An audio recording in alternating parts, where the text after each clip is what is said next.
At Arizona State University, we're bringing world-class education from our globally acclaimed faculty to you. Ranked #1 in innovation for 10 consecutive years and #2 among public universities for employability. ASU isn't just ahead of the curve, it's creating new paths to success. Earn your degree from the nation's most innovative university. Online, that's a degree better. Explore more than 300 undergraduate, graduate, and certificate programs at asuonline.asu.edu.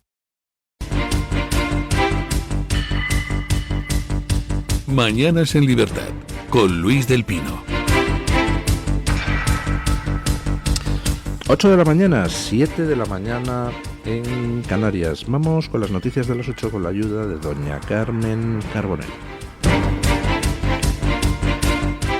Actualizamos la información a esta hora de la mañana con las nuevas informaciones que estamos conociendo sobre José Luis Ábalos y sus tejemanejes desde el Ministerio de Transportes. Según desvela The Objective, la expresidenta de Adif, Isabel Pardo de Vera, jugó un papel clave en el ascenso laboral de Jessica Rodríguez, la expareja de José Luis Ábalos. Revela un informe de la Guardia Civil en el que consta que Pardo de Vera no solo facilitó su fichaje por INECO, sino que intervino para trasladarla a Traxatec una vez que expiró su contrato. Todo ello en constante comunicación con Koldo García, que era el asesor del exministro. Desde Adif incluso se definieron los requisitos del proceso selectivo para crear un puesto a medida de Jessica, la acompañante de Ábalos. Las conversaciones y mensajes aportados por la UCO exponen cómo desde 2019 existía una red de favores. En el caso de Jessica, el propio Koldo García fue muy insistente, dado que al parecer José Luis Ábalos estaba pendiente de ese caso. Las maniobras descritas colocan a Pardo de Vera en el centro de una posible imputación por tráfico de influencias, al haber actuado como mediadora para garantizar la contratación de Jessica, desplazando a candidatos mejor posicionados y condicionando el proceso de selección desde el inicio. Les he comentado antes la diferencia entre captar conversaciones de implicados y captar conversaciones de terceros. Y por eso, pues, esta mañana, hablando con el equipo a la hora de hacer el guión, pues les decía que para mí, de todo lo que salió ayer, lo menos importante, aunque sea lo más llamativo, es lo de Air Europa con Begoña.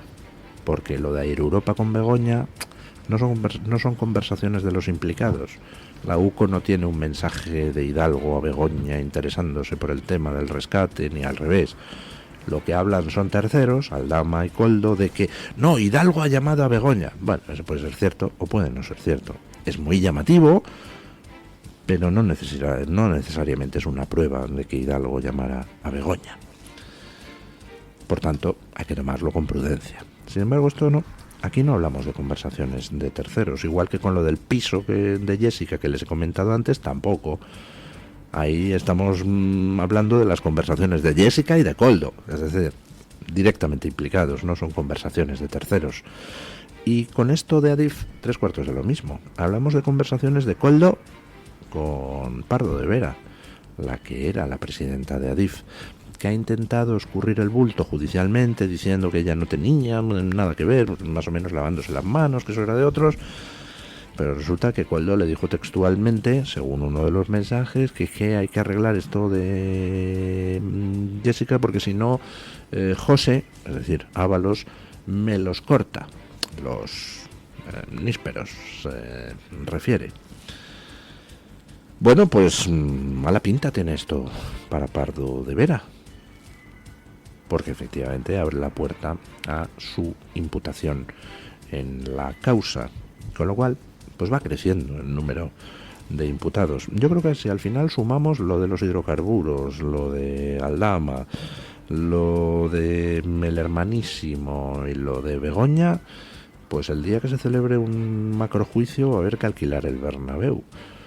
Bueno, el Bernabéu no sé por las limitaciones sonoras si nos lo dejarían alquilar para el macrojuicio, pero es que cada vez sale más gente. Porque es normal. ¿Ustedes se creen que es posible que Ábalos se dedicara a ir por los paradores organizando orgías en las suites? Que Ábalos se dedicara junto con Aldama y con Koldo, a vender mascarillas al Ministerio del propio Ábalos, a 2 organismos autónomos dependientes del Ministerio de Ábalos, al Ministerio de Marlaska, al Ministerio de Illa, que se dedicaran a colocarle contratos de hidrocarburos al Ministerio de Industria, que se dedicaran a venderle mascarillas a Ángel Víctor Torres y a Francina Armengol. ¿Ustedes creen que es posible que todo eso se hiciera sin que lo supiera todo el mundo? Por supuesto, empezando por Pedro Sánchez. Es ridículo, es estúpido, y sobre todo es más ridículo y estúpido cuando se ve que los datos salieron a la luz.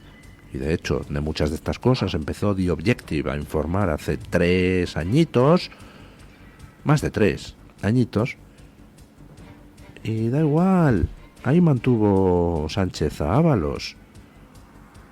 Si a Sánchez le hubiera pillado de sorpresa, anda leche, pero si se han montado aquí una macrotrama de corrupción a mi alrededor, canallas, pues habría hecho una purga, sobre todo porque como a él el único que le importa es él mismo, pues se habría quitado de en medio a todas las rémoras de un plumazo.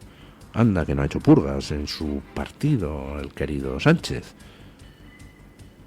Y sin embargo, ahí mantuvo a Ábalos. Porque por supuesto Ábalos no movía un dedo sin que Sánchez lo supiera.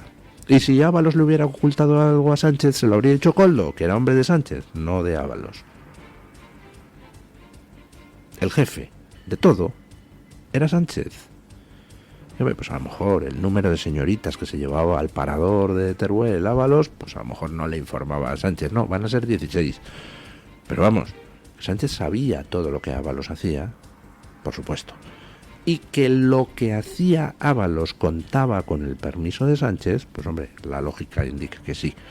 Fundamentalmente porque el personaje principal de la trama, que era Aldama, el negociador principal, pues hombre, es que le hacía favores directos a Sánchez, como gestionarle la visita de Delcy Rodríguez a España, que fue gestión directa de Aldama. Y Aldama no era un señor que pululara por los ministerios 7 niveles más abajo que Sánchez. No, Aldama era un señor que se reunía con Begoña Gómez, que en alguna ocasión estuvo con ella en aquel congreso de la Organización Mundial de Turismo, donde coincidieron, por cierto, con los de Air Europa. Sánchez lo sabía todo, estaba al tanto de todo. Quizás se le escapara algún detalle menor, pero vamos, algún detalle menor de ese estilo. No seguro que no sabía si Ábalos se llevó a 16 señoritas, a 18 o a 12 al parador de Teruel, pero que se enteró de lo que pasó en el parador de Teruel sin ninguna de las dudas. En fin, no sé qué hará la señora Pardo de Vera, pero yo le sugeriría pedir al juez volver a declarar y cantar todo, porque si no se le va a complicar el panorama.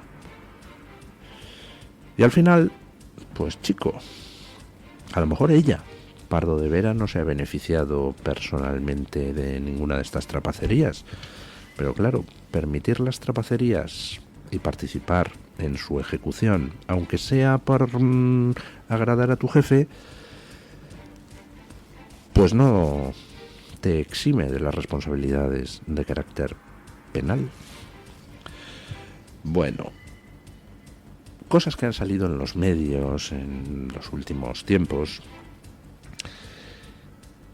pues van siendo probadas, pero ya con informe de la UCO. Todo esto que salió ayer es de un informe que la UCO ha entregado al juez. Sabíamos de lo del chalet, aquel famoso en Marbella, ¿verdad? Pero ahora ya tenemos todos los datos corroborados por la UCO. Escuchen. La Guardia Civil ha revelado que José Luis Ábalos, exministro de Transportes, había recibido como soborno un chalet en la Alcaidesa, en Cádiz, como parte del soborno gestionado por la trama del caso Koldo. Según un informe entregado al Supremo, José Luis Ábalos era plenamente consciente de que la vivienda era una contraprestación económica por sus gestiones, entre ellas el rescate de Air Europa. Los mensajes entre Koldo García, Víctor de Aldama, el presunto comisionista, y Carmen Pano, la intermediaria en la compra del chalet, detallan cómo se facilitó la estancia del exministro en la casa, resolviendo incluso problemas con el suministro eléctrico en coordinación directa con los implicados. El chalet de lujo de la Alcaidesa no fue la única propiedad vinculada a los sobornos de la trama. La UCO también sitúa a José Luis Ábalos en Villaparra, una lujosa casa en Málaga, justo después de que su ministerio respaldara públicamente el rescate de la aerolínea de Javier Hidalgo. La estancia de José Luis Ábalos en la mansión de Málaga fue gestionada directamente por Koldo García. Para la Guardia Civil, todo esto confirma un esquema de sobornos que premiaba la influencia del exministro con lujosas propiedades y también con prebendas, en una red que se extendía desde el corazón del gobierno hasta los contratos de emergencia que se llevaron a cabo durante la pandemia. Bueno, la verdad es que se está demostrando al final pues prácticamente el 100% de las cosas que fueron saliendo en ciertos medios. Hay medios que han ido informando de todas estas cosas, principalmente The Objective, con Ketty Garat desde el principio dando el callo y recibiendo un montón de ataques por ello, pero también El Debate, también el ABC, también el Confidencial, Voz Populi, El Mundo, El Español.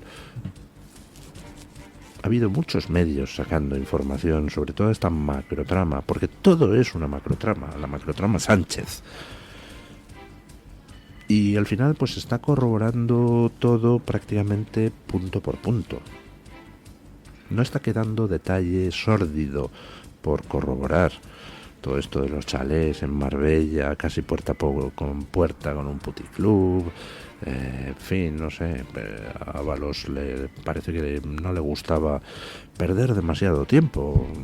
Supongo sería para tenerlo a mano, por si acaso, yo qué sé.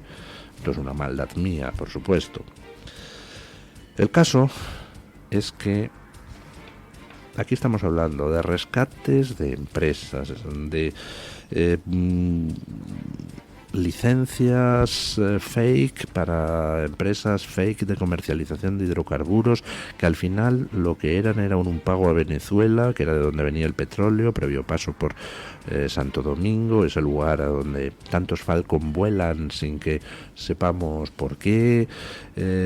Estamos hablando de toda una serie de guarrerías que al calor de la pandemia se pusieron en marcha y que demuestran que iban a la rapiña y al sexo. Sexo y dinero, los dos impulsos más corruptores en la historia de la humanidad desde tiempo inmemorial. Mientras los españoles, pues que son buenas gentes, como decía Antonio Machado, que viven, laboran, pasan y sueñan, pues están todos estos borrachos de sombra negra, pedantones al paño y golfos diversos, pues envenenando este país y envolviéndose en banderas en las que no creen, pues simplemente para conseguir sexo y dinero. Y además es que no le hacían ascos a nada. O sea, es que en mitad de una pandemia donde la gente pues moría decenas de miles, ellos estaban todo el día pensando en qué otro palo podían dar, a qué otra churri se podían beneficiar, dónde podían poner el cazo, qué me das a cambio de que yo te consiga, qué necesitas, un rescate, oye que tengo aquí una licencia, qué tal, oye que dice Delsi que quiere venir, que si queremos que no sé qué dinero, pues convendría traerla. Todo el día así. ¿Han pensado algún minuto en los españoles? ¿Han pensado algún minuto pues en las mujeres? ¿Han pensado algún minuto en los autónomos? ¿En los homosexuales? ¿Han pensado algún minuto en los españoles individuales y sus sufrimientos? No les importan un pepino. Lo cual, por cierto, es la definición de psicopatía. El psicópata es el que carece de empatía por los demás, el que no es capaz de ponerse en la piel del otro, el que no es capaz de sufrir con el otro. A estos les daba todo igual, absolutamente todo. Y no perdían ocasión de meter la mano y de meter el rabito. Bueno, en Alemania pues continúa adelante la gran farsa y ayer por fin se acordó el gobierno de coalición entre el Partido Popular de allí y el Partido Socialista de allí. Ya tenemos gran coalición en Alemania. Escuchen.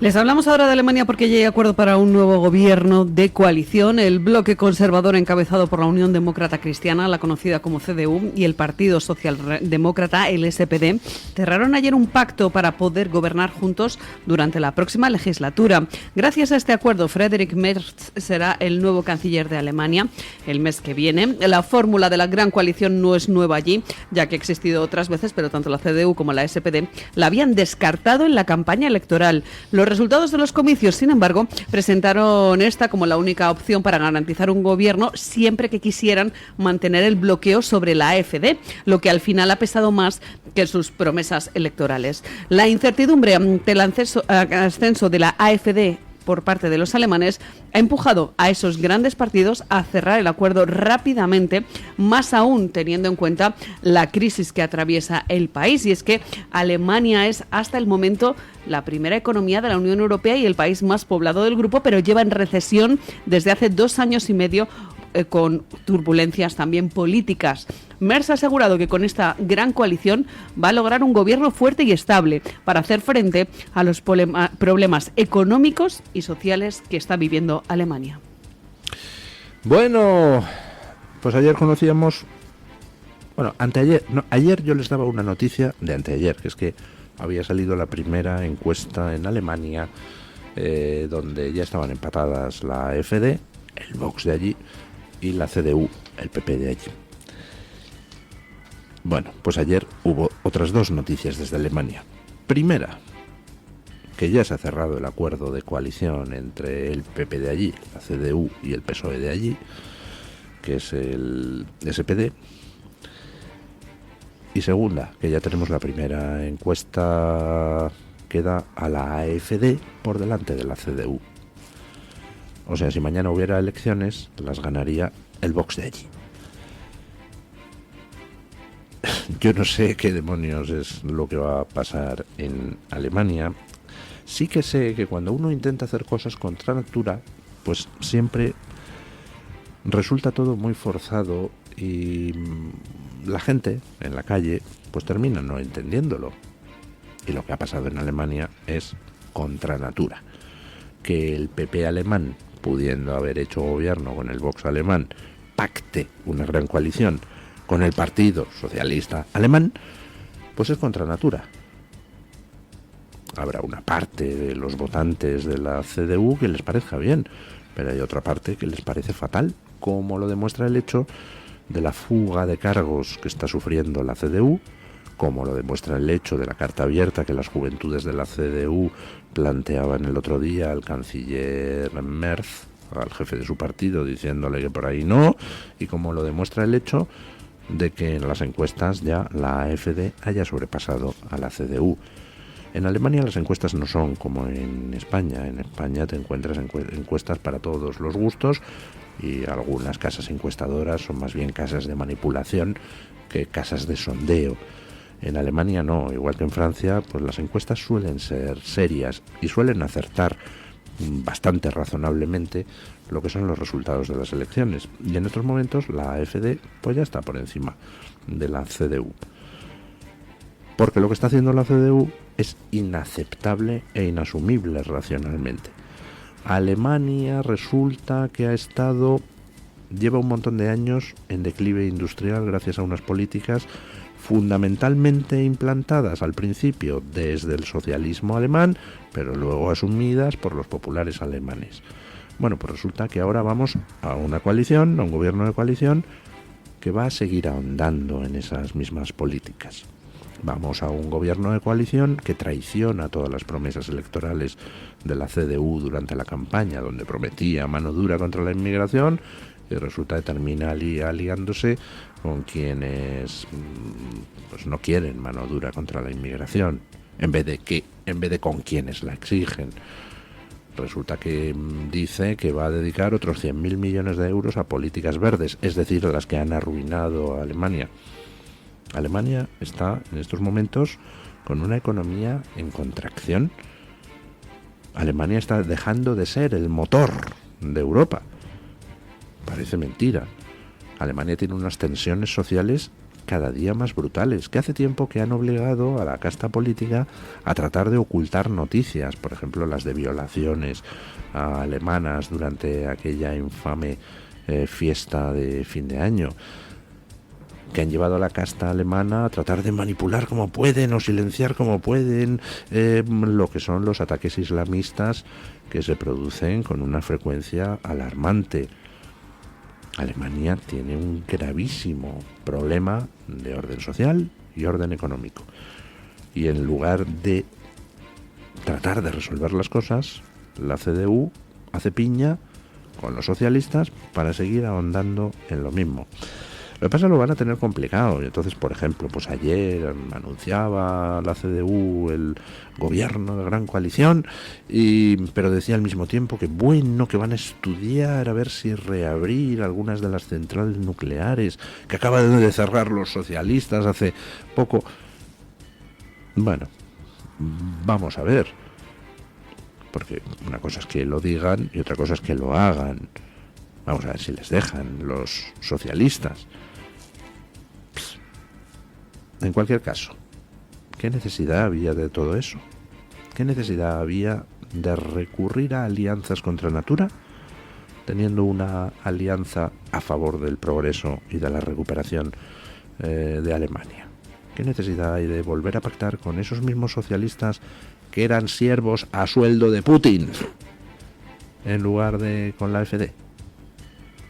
Porque en Alemania le dicen, no, es que la AfD es muy pro-Putin. Oigan, no sé, pro-Putin es Gerhard Schröder, que cobraba de Putin directamente. O sea, hay consejero en una de sus empresas energéticas, Gerhard Schröder, del Partido Socialista Alemán, canciller de Alemania.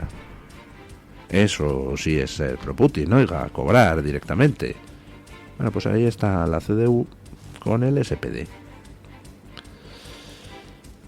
En fin, vamos con don Alejandro Baños para que nos cuente qué trae hoy Voz Media en Portada. Buenos días, don Alejandro. Muy buenos días. En Voz seguimos informándoles de la evolución de la guerra comercial. Donald Trump ha elevado los aranceles a las importaciones chinas al 125%. El presidente de los Estados Unidos ha tomado esta decisión debido a la falta de respeto que ha mostrado China a los mercados mundiales, según afirmó el propio Donald Trump. Por su parte, el régimen comunista ha anunciado también un aumento de los gravámenes a los productos estadounidenses, llegando a un total del 84%. Hay que decir que Donald Trump ha pausado los aranceles a más de 75 países después de que se hayan puesto en contacto sus gobiernos con el suyo para negociar una solución. Tenemos que hacer dos menciones más sobre China. Los servicios de inteligencia estadounidenses han emitido una serie de alertas al tener evidencias de que el régimen comunista está intentando contratar a funcionarios o exfuncionarios federales de los Estados Unidos a través de métodos engañosos, como por ejemplo haciéndose pasar por compañías privadas. La segunda referencia a China involucra a nuestro país porque el secretario del Tesoro de los Estados Unidos, Scott Bessent, ha lanzado una advertencia al gobierno de Pedro Sánchez por su acercamiento al régimen comunista. Terminamos con que la administración Trump ha sancionado a entidades que colaboran con Irán en el desarrollo de su programa nuclear, unas penalizaciones que llegan 2 días antes de que las diplomacias de ambos países se reúnan en Omán. Ya saben que para ampliar estas informaciones y conocer otras noticias pueden visitar nuestra página web voz.es y nuestras redes sociales. Muchísimas gracias, don Alejandro. y un saludo a todos los compañeros de Voz Media. With so many options, why choose Arizona State University? For me, the only online option was ASU because of the quality. Their faculty was really involved with their students and care about your personal journey. The dedication to my personal development from my professors, that's been extremely valuable to me. Earn your degree from the nation's most innovative university. Online. That's a degree better. Explore more than 300 undergraduate, graduate, and certificate programs at asuonline.asu.edu.